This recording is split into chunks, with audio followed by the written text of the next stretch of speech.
एक बार की बात है। एक हरी भरी घाटी में बसे दो गांव थे, हार्मनी और डिस्कार्ड। वे एक चौड़ी नदी से अलग थे और हर गांव का अपना अलग चरित्र और जीवन शैली थी। हार्मनी अपने गर्मजोशी भरे लोगों के लिए जानी जाती थी, जो दयालुता, सहयोग और साझा करने में विश्वास करते थे। हर सुबह ग्रामीण अपनी ज़रूरतों पर चर्चा करने और समस्याओं का हल करने के लिए मिलकर काम करने के लिए इकट्ठा होते थे। वे एक दूसरे की सफलताओं का जश्न मनाते थे और मुसीबत के समय मदद का हाथ बढ़ाते थे। इसके विपरीत डिस्कार्ड गांव था। कलह, प्रतिद्वंदिता और अविश्वास से चिन्हित थे। गांव के लोग अक्सर एक दूसरे के खिलाफ प्रतिस्पर्धा करते थे। उनका मानना था कि सफल होने का एकमात्र तरीका अपने पड़ोसियों से आगे निकलना था। लालच और ईर्ष्या व्याप्त थी और वे शायद ही कभी एक दूसरे की मदद करते थे, इस डर से कि इससे किसी और का फायदा ना हो जाए। एक साल घाटी में भयंकर सूखा पड़ा।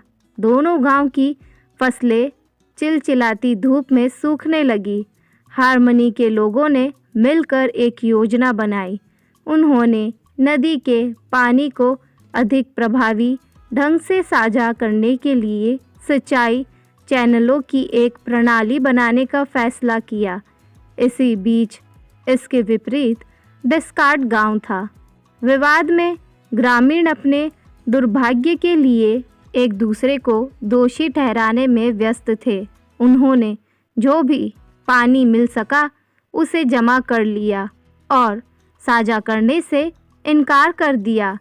बहस छिड़ गई और जल्द ही वे एक दूसरे से अलग हो गए, जिससे कीमती समय बर्बाद हो गया जो एक साथ काम करने में खर्च किया जा सकता था। जैसे जैसे दिन बीतते गए, हार्मनी की सिंचाई प्रणाली फलने फूलने लगी। सभी को संयुक्त प्रयासों से वे अपने फसलों को जीवित रखने में कामयाब रहे। पानी को समान रूप से साझा करते रहे। उन्होंने डिस्कार्ड को भी आपूर्ति भेजी ताकि ज़रूरत के समय अपने पड़ोसियों की मदद कर सके। शुरू में डिस्कार्ड के ग्रामीणों ने इस प्रस्ताव का मजाक उड़ाया, क्योंकि उन्हें लगा कि यह कमज़ोर का संकेत है।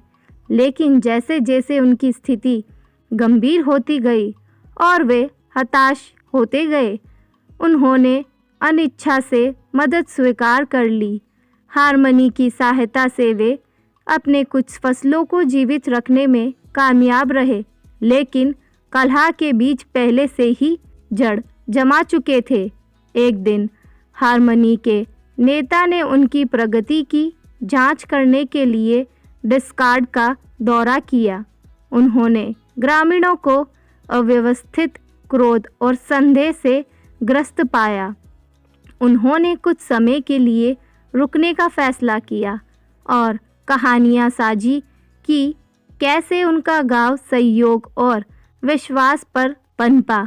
उन्होंने साथ मिलकर काम करने से मिलने वाली खुशी के बारे में बात की और बताया कि कैसे संसाधनों को साझा करने से सभी के लिए बेहतर जीवन मिल सकता है। धीरे धीरे कुछ ग्रामीणों को उनके शब्दों का महत्व समझ में आने लगा। उन्हें एहसास हुआ कि उनके अहंकार और प्रतिस्पर्धा ने उन्हें इस भयंकर स्थिति में पहुंचा दिया है।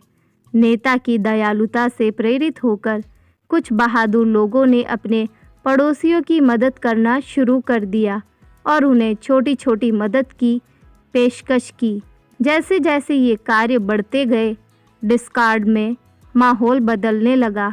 लोगों को एहसास होने लगा कि वे अलग होने की बजाय साथ मिलकर ज़्यादा मजबूत है। उन्होंने सिंचाई प्रणाली की मरम्मत के लिए मिलकर काम करना शुरू किया और समय के साथ साथ दोस्ती के बंधन बनने लगे।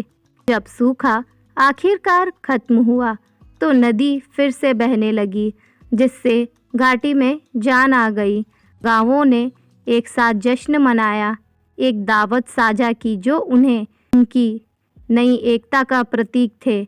उन्होंने सीखा कि प्रतिस्पर्धा नवाचार को जन्म दे सकती है, लेकिन सहयोग ही सच्ची समृद्धि लाता है।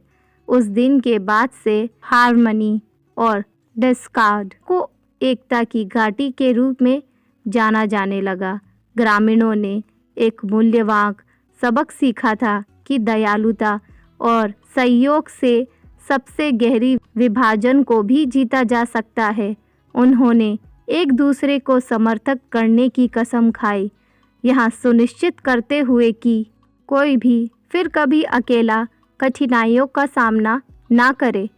और इस प्रकार ऐसी विश्व में जहां प्रतिद्वंदिता अक्सर मतभेद को जन्म देती है, दो गांवों की कहानी आशा की किरण बन गई, जिसने आने वाली पीढ़ियों को यहाँ शिक्षा दी कि एक साथ मिलकर वे किसी भी तूफान का सामना कर सकते हैं।